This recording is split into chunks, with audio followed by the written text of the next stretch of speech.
En fait, je connaissais Aya par un groupe d'amis et Aya connaît Lydie, avec qui j'avais écrit il y a 5-6 ans La vie sauve et qu'on avait co-signé et qui a été un travail en commun. Et donc elle m'a proposé, j'allais dire sur la foi de ce que j'avais déjà fait, d'écrire avec elle.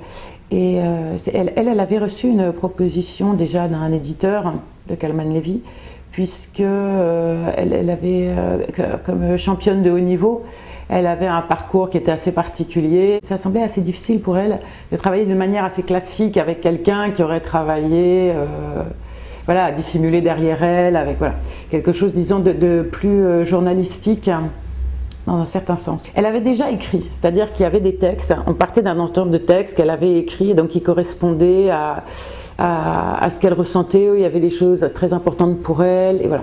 Mais comme il y a quand même un caractère technique, une question de métier dans l'écriture, qui fait que, aussi réussi que puissent être certains passages, l'ensemble ne fait pas, comment dire, ne fait pas un récit, quoi, le livre.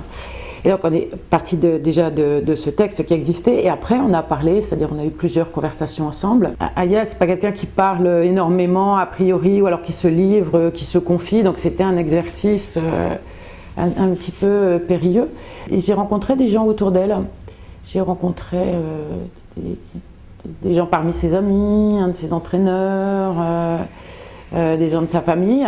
Et donc j'avais un ensemble d'éléments divers à partir desquels j'ai travaillé en faisant des propositions, en fait. C'est-à-dire qu'au fur et à mesure, tout ce que je pouvais écrire ou toutes les approches, je lui envoyais. Et donc elle me faisait un retour immédiat qui était un retour oui, non, correction, proposition, tel mot. Et donc il y a une intervention sur le texte tout au long de l'écriture, ce qui justifie largement l'idée ou le fait de co-signer le livre.